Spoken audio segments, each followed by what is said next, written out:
Nature directives should be fully implemented, not revised. Overall, I think we need more political will to achieve the 2020 biodiversity goals. More specifically, on the nature directives, we need to improve the guidelines to facilitate the optimal application of the directives. We need to stimulate dialogue, a multi-stakeholder approach and more exchanges of good practices. And we need to explain the socio-economic importance of nature and biodiversity better in order to increase public awareness and support for investing in nature.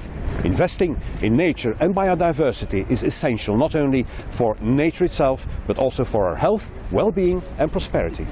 The German Ministry for Environment definitely is not in favor of changing, amending or opening the nature directives. We have taken a long time to come where we are, and now they are working. We see from the results of the assessments that species are returning, and we are on a good way to stop the negative trend of biodiversity. What we've heard today so far on the refit review of the nature directives is actually a lot of consensus and a focus on implementation. We've heard from both business and local authorities, local competent authorities, that this is an enormously complicated issue. The impacts on all kinds of land use needs to be factored in, communities, stakeholders, and it's taken time to do this. But now we're at a point where the directives are starting to mature.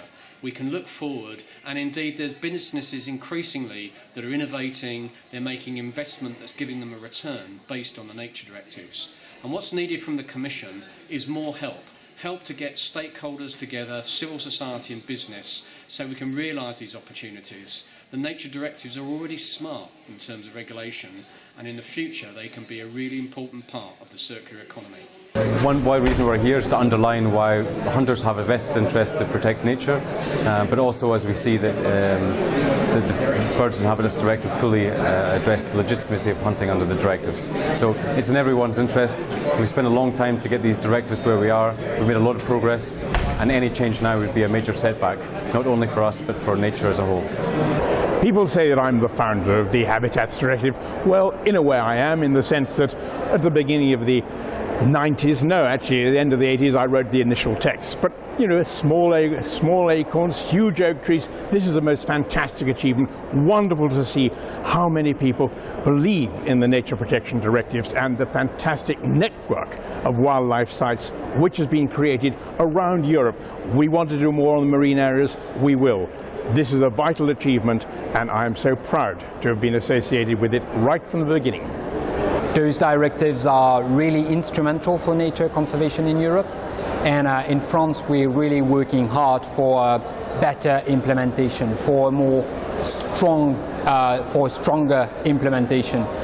We've done a long way because there was a very low social acceptance of those directives, and now we managed to build ownership with local authorities, with farmers, with landowners and with other stakeholders.